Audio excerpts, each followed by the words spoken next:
Hey, Nate here. Home purchases usually are our biggest expense in life. But what if traditional real estate wisdom is wrong? Well, not wrong in the sense that it lied to you outright, but wrong in the sense that it left certain options out. See, for most of us, we've been told when you want to buy a home, buy a townhouse, buy a condo, buy a single family home, just get a nice starter home that you can move in for a couple years, fix it up, move out onto your next bigger, larger home, maybe a 3 or 4 or 5 bedroom home. What if the best option, financially speaking, is to buy a duplex? Now granted, there are many reasons why you might want to buy a single family home as your first home. Location, schools, lifestyle, these are all valid reasons, but we want to look at things from a financial point of view. Now I know for many people, when they think about buying a duplex and becoming a landlord, they think of things like Will Ferrell's skit from Funny or Die, right? The landlord. But think for a moment. When was the last time you were a bad tenant? Odds are you're probably an angel. So why are we scared? The reason is because of probability neglect. It's a cognitive bias that states when strong emotions are involved and the outcome can be easily visualized, we have a natural tendency to focus on the negative. And this is especially true in scenarios of unfamiliarity. So, why consider buying a duplex? Let's set up a simple example to highlight the fundamental financial principles at play. Scenario A. Imagine you bought a single family home for $200,000 at a 5% down payment of $10,000. Your monthly mortgage is roughly about $1,350 a month. Now this is a pretty typical scenario for most of Americans. So from year 0 to year 1 in this scenario, you spent a total of $26,000.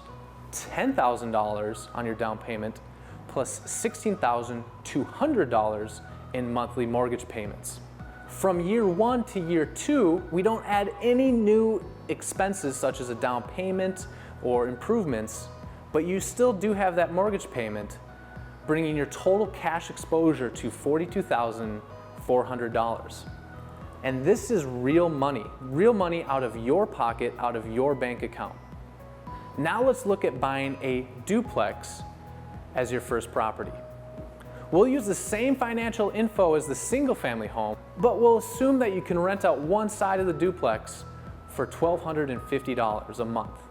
You still put $10,000 down in a down payment, but your monthly exposure total over the course of the year is only $1,200, bringing your total cash exposure for year 1 with a duplex to $11,200. And guess what? From year 1 to year 2, your cash exposure is still only $1,200 in monthly mortgage payments, bringing your total cash exposure to $12,400 after 2 years with a duplex. Now here's the kicker. After 2 years of living in your duplex, you move out and you buy a single family home for, guess what? $200,000. And you put it 10% or 5% down of $10,000. When I measure potential property purchases, I like to use a ratio called equity to cash. It measures the effectiveness of each dollar spent. To find our equity to cash, we take our total equity we've earned in the property divided by our total cash spent. The larger the number, the better. A ratio of 1 means for every dollar we put in, we have $1 in equity, essentially making our money back. Less than 1, we're technically losing value on our dollars. More than 1, and we're gaining value. So once again, equity to cash is total equity earned divided by total cash spent. In our first scenario, a single family home, our equity to cash is $6,200 divided by $42,400, giving us a ratio of 0.146. This still beats renting every time, which has an equity to cash ratio of 0. But as you can see, conventional wisdom may not be all it's cracked up to be. In scenario B, buying a duplex and then a single family home, our equity to cash ratio after 2 years is again $6,200, but we only spent $22,400, giving us a ratio of 0.276. This almost doubles the single family home, and we're earning more value on our dollars, but still it's nothing earth-shattering because remember, less than 1 and we're technically losing value on our dollars. However, what if we extended the example? Because the average homeowner will keep a property for 7 years. So let's continue the same experiment for another 5 years and let's see what would change. In scenario A, when you buy a single family home, your total cash spent after 7 years adds up to $123,400. This is roughly 62% of the house purchase price of $200,000. You do earn $26,330 in equity, however, giving you an equity to cash ratio of 0.21. In scenario B, when you buy a duplex and then a single family home, your total cash spent after 7 years is only $34,400? Or 8.6% of the portfolio purchase price. This is because the rental income from both sides of the duplex after you moved out offsets your monthly payment on your single family home. Your total equity from both properties, the duplex and single family home, combined is $44,150, giving you a portfolio equity to cash of 1.28, breaking the threshold of 1. Now you're making money on the cash that you put in.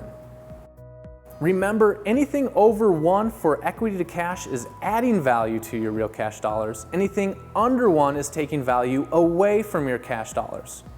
In this example, by purchasing a duplex first and holding onto it, not only do you have a better equity to cash ratio than a single family home, but comparatively, you're actually saving about $89,000 in cash over 7 years in this fundamental example.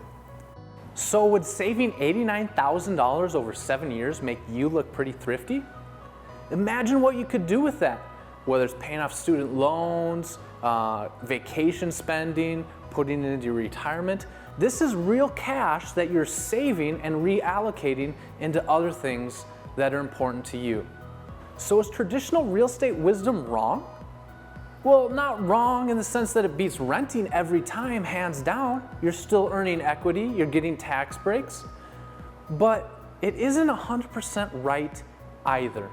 Until next time, live boldly.